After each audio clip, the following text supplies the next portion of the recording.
On the minutes?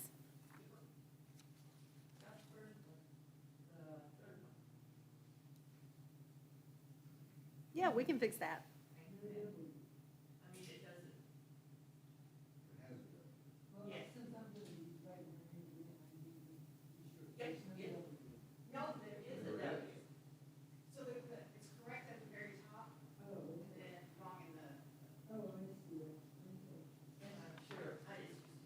I've probably been spelling it wrong all this time, too. Really? I'm shocked. Okay, we will make a note. Well, the one thing, when we get down to, the very last page I want you guys to look at are addresses and names and everything for the annual meetings. So I want to go over that sheet with you at the very end, and we'll make all the corrections, so I want to make sure everything we turn into the Heritage Council is correct, so.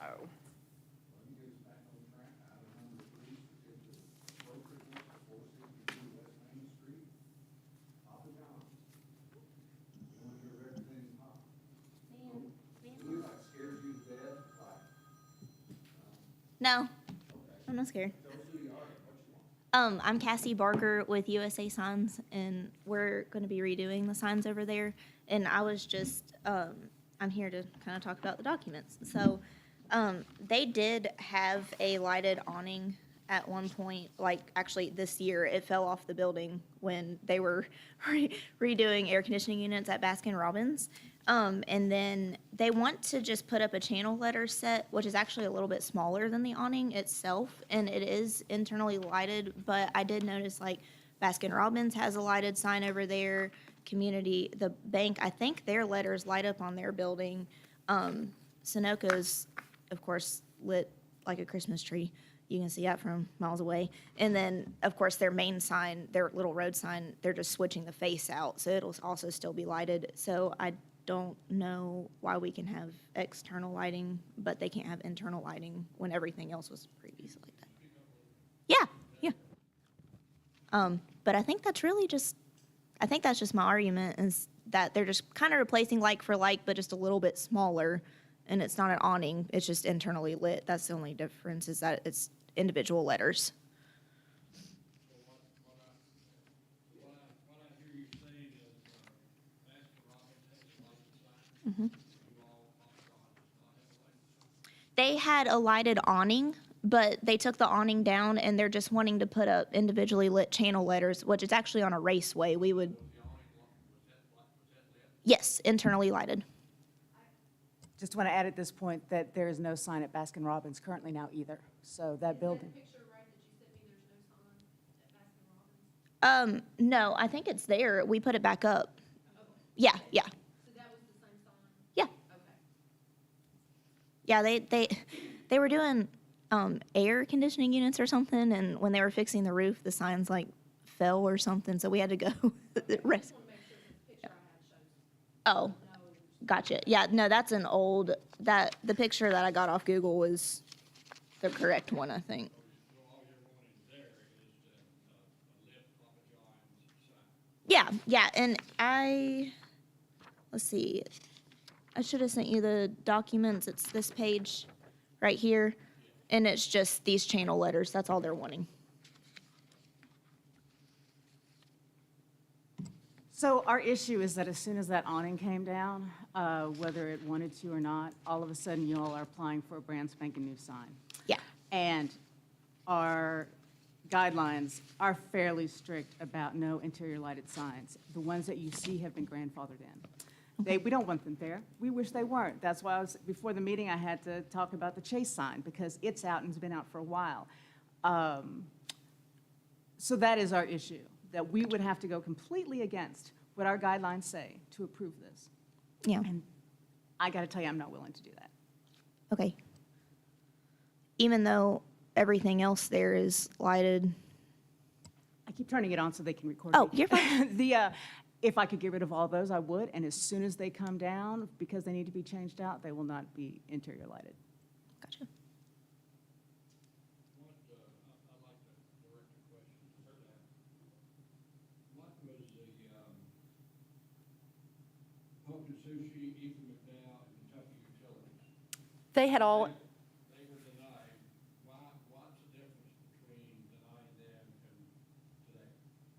There is none, because they applied for an internally lit sign for all of those, and they were denied. They had to do an upload. It was internally lit. So it is against our guidelines. And if you look at the findings of fact, the structural sign, it is in the appropriate place. It is on the signboard. The only issue is that it's internally lit. And that is, I mean, our guidelines are what they are, and it just basically says they are not allowed in the district.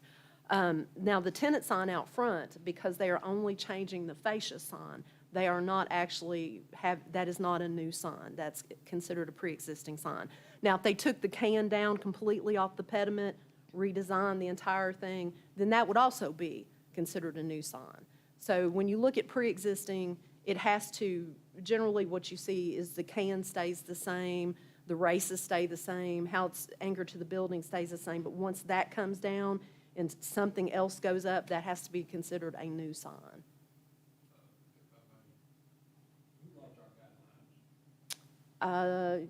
The city of Danville and you all and the public writes the guidelines. They had, I don't know, many hearings over it, and it took quite some time. The commission approved them, correct.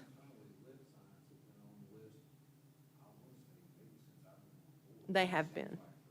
They were part of the old guidelines as well. I guess my question is not to, well, yeah, partially to you and to the board up here, should we not change some of those guidelines so we can be more flexible? I mean, where I'm coming from, and I'm gonna share this with you all, while I support the historic district and everything in it, I think sometimes government is too rigid and too strict against business. The very people be us,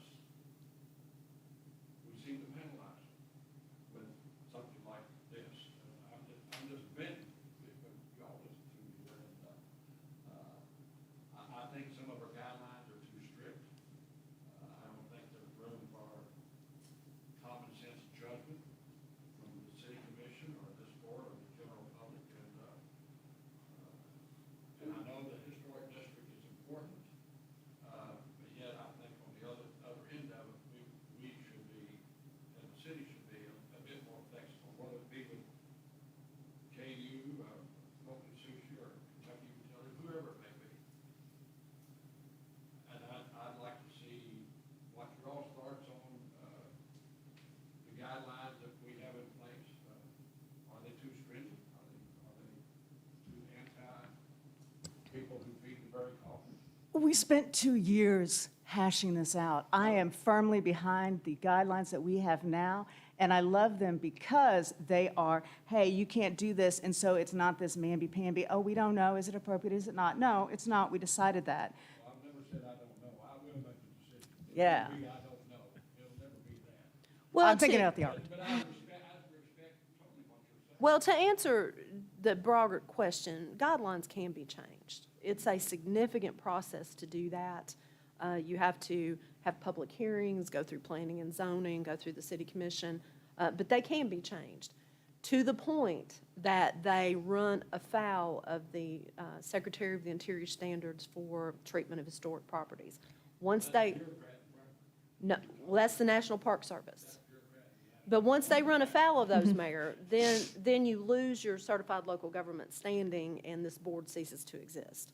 So, I mean, you can change the guidelines, but they have to be compliant with what the National Park Service has chartered for this particular board and certified local Two government. questions back on the issue, and just kind of help me get this in my mind. So number one, we're here today because the old sign got knocked down. Yes. So that was damaged. If we had replaced that, if we had repaired that sign or replaced it, would that have been an issue? If you repaired it, it would not have been an issue. Replacing it, completely replacing it, a complete replacement, it's a new sign, so that becomes an issue. But we're kind of replacing a like sign with a like sign, even though that's not permitted under the guidelines. Well, that's your all's, you have to make that decision. The only thing I can tell you is what your guidelines say. May I add something? Is that building historic itself, Papa John's, or was it built later? That building was built in 1973. Okay, so, Well, if the building's built in 1972, then it's now hit 50 years, so it is a contributing building to the Okay. historic district. Okay, I wasn't sure about that. Yeah, there's a 50-year cutoff if the building good is to know. 50 years. But you have to be very careful between contributing and non-contributing buildings, because KU is non-contributing building, and we disallowed those in internally lit signs. So you kind of have to treat every building in the district as it is eventually going to become a contributing building. So the only thing I can tell you is what your guidelines say. And then it's up to the board to make the decision. And, the findings of fact, the sign is in the appropriate place, it's up the appropriate scale. The only issue is the internal illumination. And we have in the past sent signs back and asked for a new design with uplighting and things of that nature. So that's also your ability to ask for a different change to come back. So we have the authority, this board has the authority to ask you to go back and redesign? Yeah, you do. Is that what you're saying? Yes. What I guess my thing is like, if you externally light it versus internally lighting, there really isn't a difference. I mean, the only difference is that the lighting's outside of the letters versus inside of the letters. But that's okay. Yeah, and that's just kind of, I don't know, that. But there is a difference. Yeah, and then we did also install the fire department just a few months ago that also has internal lighting. They exempted themselves from their own rules. Yeah, so I don't know, For the there's a lot of stuff that the customer can come back with me, and if you all deny it, I have to be able to explain why when they're in an area where everybody else is lighted and everything, and that could really affect their business too. I know it sounds weird, but I mean, there's gonna be a lot of pushback on my end with it. Is Center College in the historic district? They are in a national register district, but they are not governed by the certified local So government. their outside lights on their new sign is, we Doesn't- have no authority. we But do they- not. But they could do that, but they can't do this. However, Center did apply for a sign on the hub building, and we worked with them because it was not in compliance. So if anything they do, if Center does something within the historic district, they have to follow the guidelines as well. And to get back to the point, I will say, you can call for a vote, just so you understand the whole process. And Yeah. if we deny it, you can take it to the city commission. Okay, And the city commission will hear it. For the record, they have overturned every decision that has gone to them, that has come from us. okay, So your odds are good. yeah, But, yeah, so that's that's the whole process. yeah. I'm going to echo Mary's comments, but John's comments about bureaucrats lights a fire under me. But we are the bureaucrats, and we prepared the guidelines, and I think we need to follow the guidelines. That's what we're here to do. Now, if there's extenuating circumstances, that's a different story. I don't see that being the case here because there's a illuminated sign out at the street that affords the tenant good signage, good visibility to the public. Granted, their storefront is set back from the street quite a ways, but it seems to me that there would be no extenuating circumstances because they have adequate signage, and that should afford them, reasonable visibility for business, which I think is very important, John. So that's where I stand.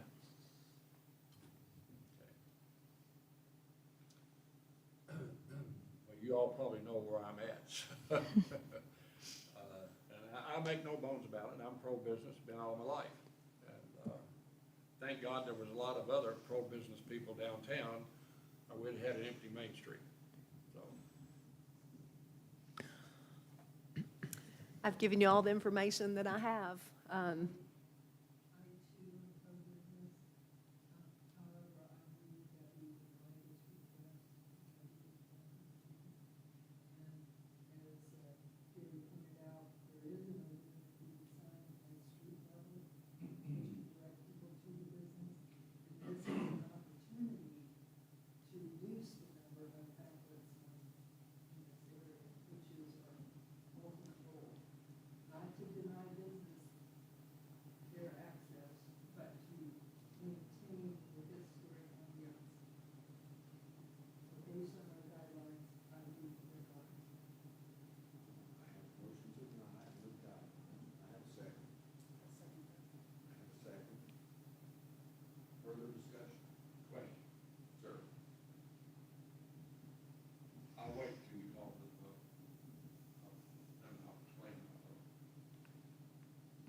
That is correct. If they do a COA for a sign that is compliant within the guidelines, I can staff approve that within 10 days.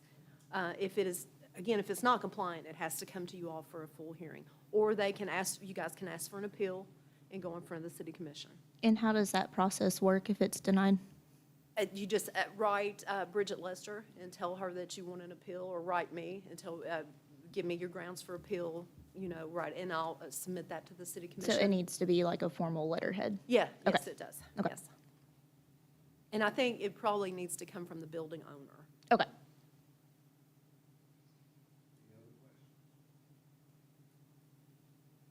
No, sir. Yes.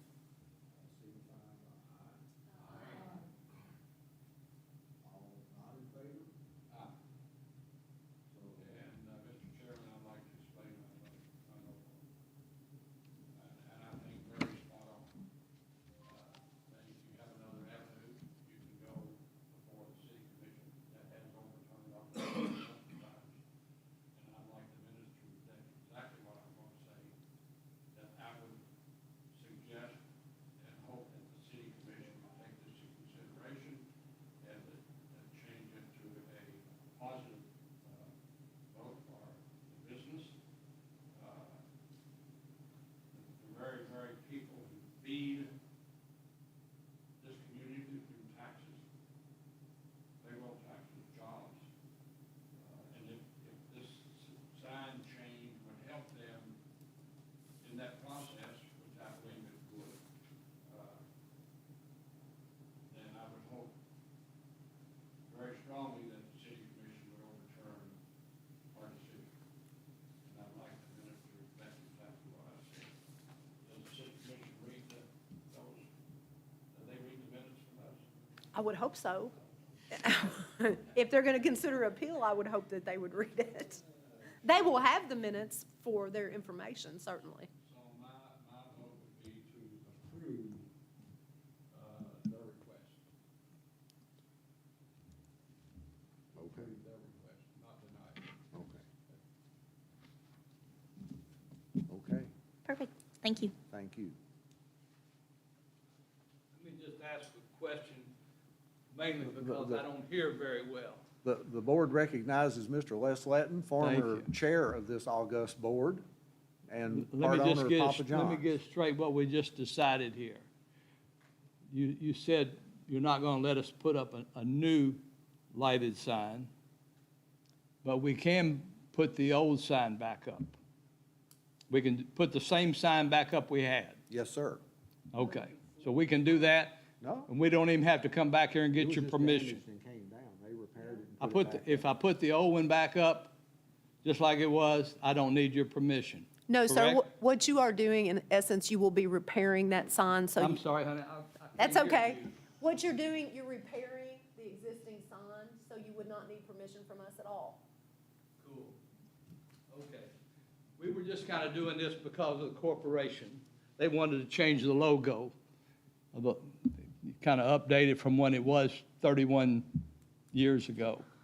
So if the guy had built the building over there a little bit better, our sign might not have fallen Or off. built it in 1973, so you'd be outside the, Do y'all know who built that building? no. Who? Oh, was it you, John? Were you the one that built that building? And the other thing I will say, before you leave, we do need to approve the tenant sign, because it is up for approval for you all. That one is approvable very easily because it meets all the guidelines. I make a motion, we approve the tenant sign. I have a motion to approve. I have a second. Any further discussion? All in favor? Aye. So I got two options. Get it straight, I got two options. I can redo, fix, put up the old sign, don't have to do anything. The second thing is like we can go with the new logo, new lighted sign, and go to the city commission and ask for them to overrule you all. There's really three. You can Three? front light, not backlight, but you can front light that sign and it meets code. Yeah, nobody wants to do that. That'd look like crap. If that's what y'all want the town to look like, then, Oh, you know, we I'm got. not we got saying a- do we it, got a I'm just saying special that's little- what's legal. We got a special little section over here that's different from downtown. And we got a speedway, and we used to have a fast food restaurant for years. We've had a Baskin Robbins and a Papa John's there forever. And it's just a little small commercial area that's inside of, and the same things down there across from the post office. I think the Domino's and Dollar General both have lighted signs down there. They do. And they're little commercial centers that are within your historic downtown, and you're gonna have that.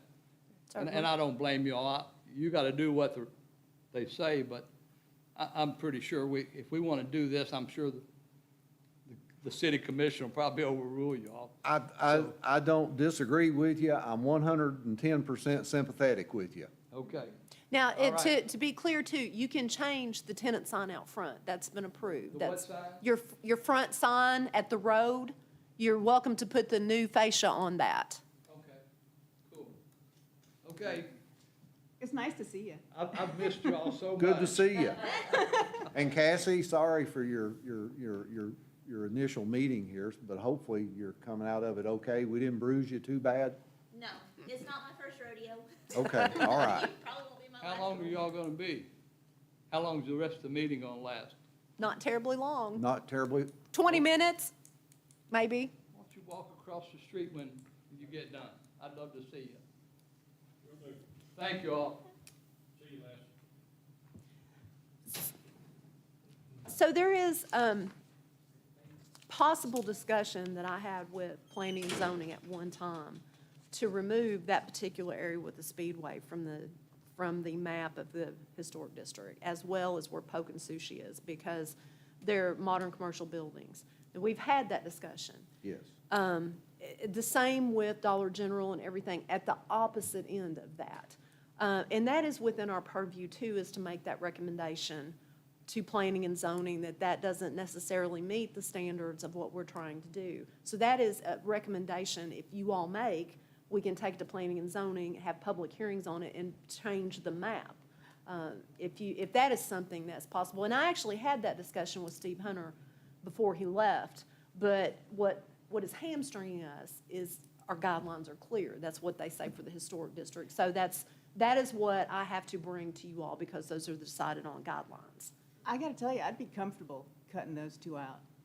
Well, I would, because historic, they're kind of like, I mean, you know, some old guy built it in 1972, and Right, there's no, I understand. Connection And to had, when historic they Danville. made that map, I wasn't staff, so I had no input on that. I'm very leery of putting those little commercial enclaves into historic districts, because what's the that's, downside of carving those out?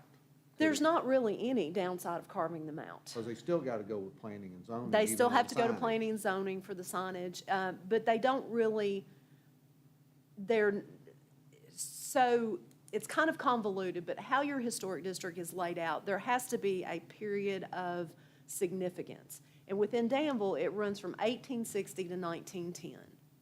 And so the buildings that are outside of that period of significance, even though they will come in under that 50-year point at some times, you can still make the argument that that building does not contribute to the period of significance in which we have mounted our historic district. So a 1970s building is certainly not within that period of significance for But 1910. someday, there could be a plaque over there that says that's where the John W.D. Bowling Empire Right, got was started. started, right, there may be. That could be a history, we could build a shrine there to It John. could be. you know, It, kinda like they St. may Louis. come in 50 years. I may get a request and say, it's because of a significant person, we need to make that a standalone landmark. But I want to let you all know that that is within your purview, is if you decide to make that recommendation, you can you put it in writing, Chairman, send that to me, and we can certainly bring that. I like it.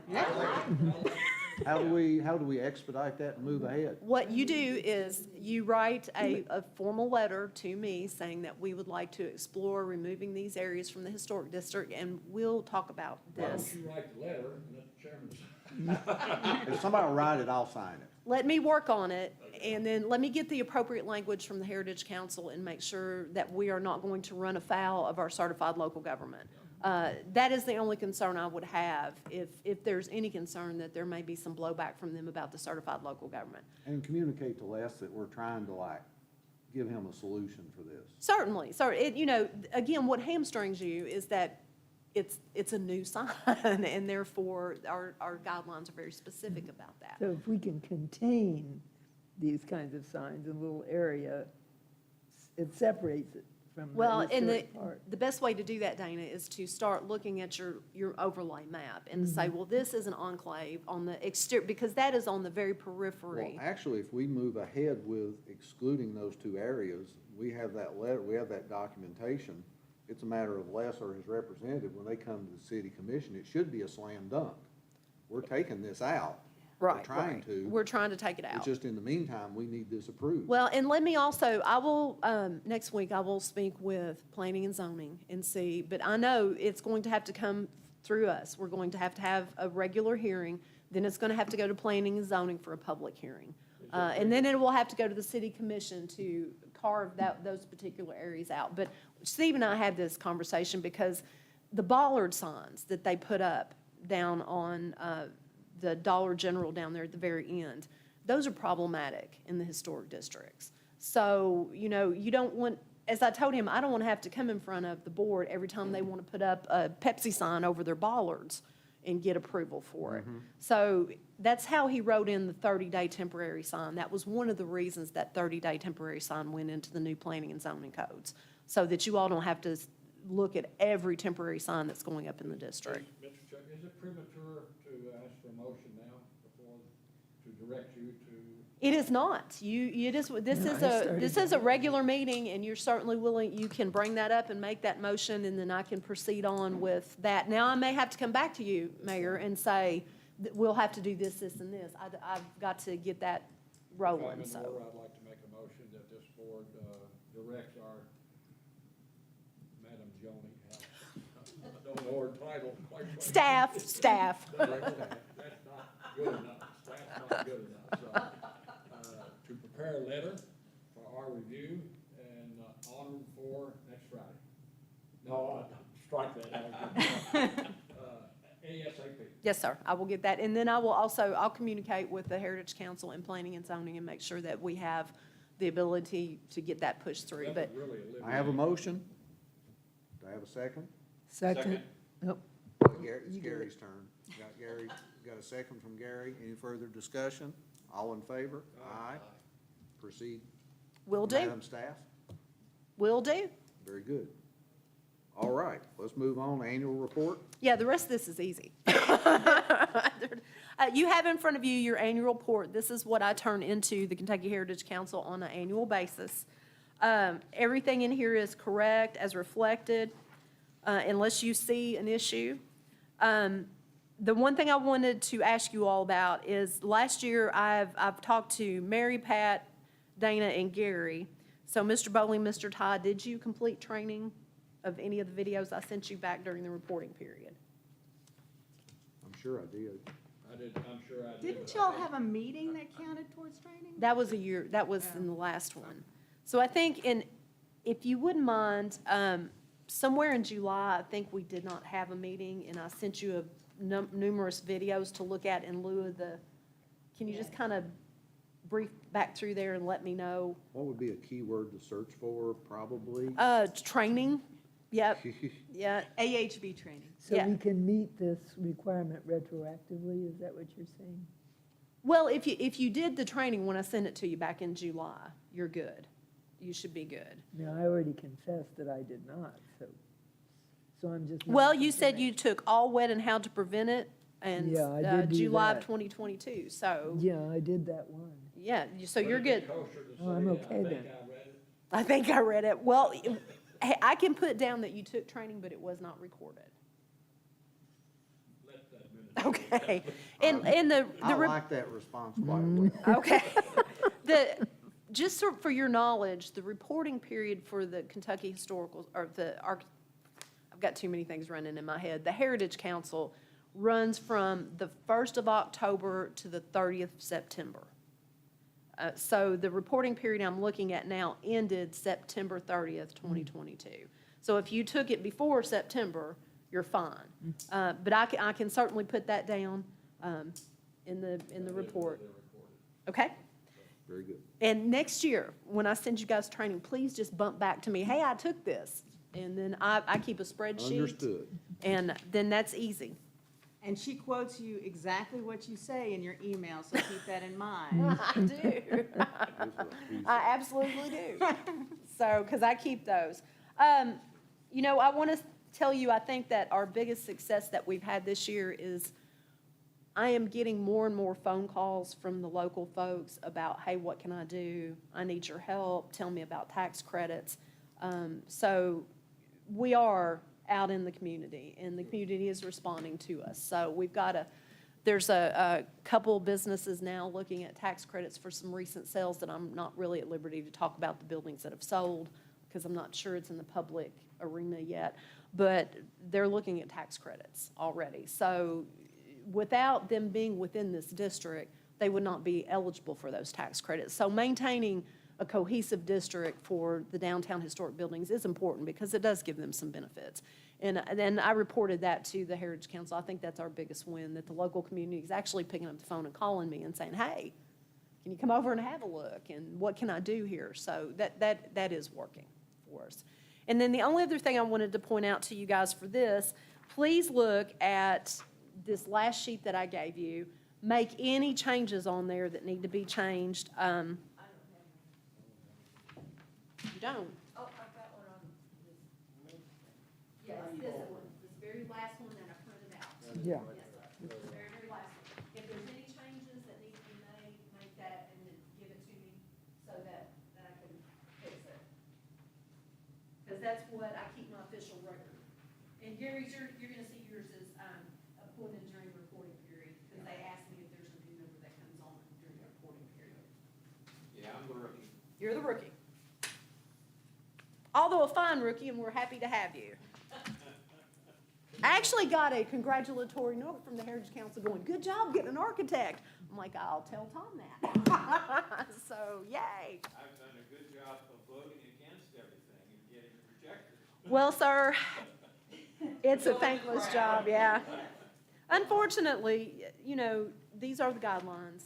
That's what's been established by the community and by this board, and we have to stick by On them. this board again, trying to be business friendly and uphold the rules. We're Correct. trying to- Sometimes it's a tough job. It is a tough job, certainly. And I'd like to have the minutes reflect what excellent job I think. Oh, well, thank you. Staff. Staff. Well, thank you very much. So if there's no other issues with the annual report? Okay, so the next thing, Don't have to approve that. no, sir, Unless you see something in there that's a glaring issue, I'll submit it. I'm gonna present this to the city commission next Monday night.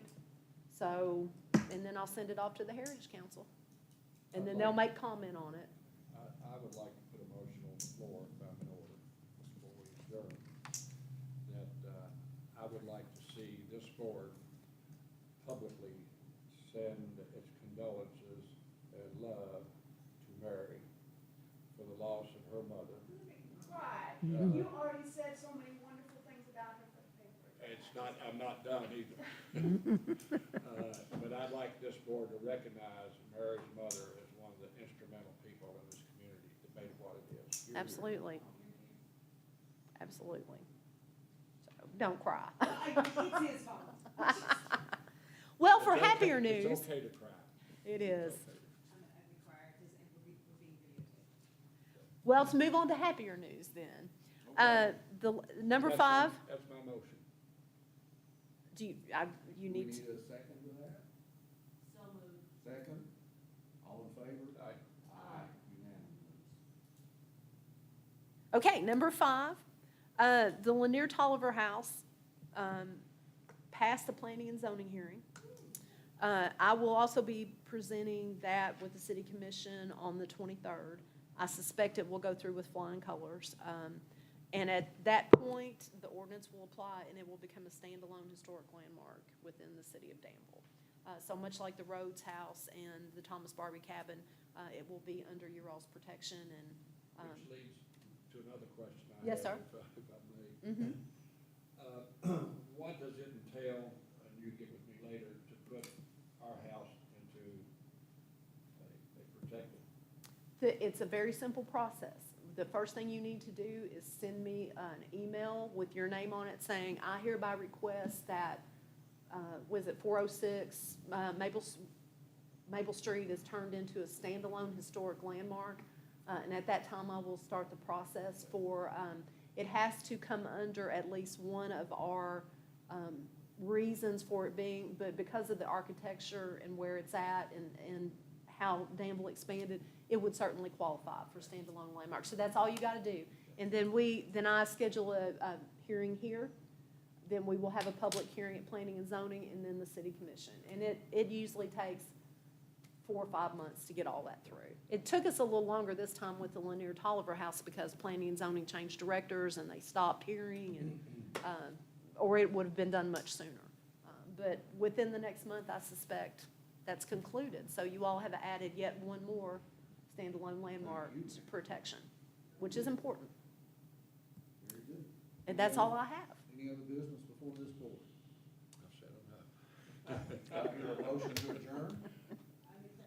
A motion to adjourn, do I have a second? Second. Second by the Honorable former Mayor John W.D. Bowler. All in favor of adjournment?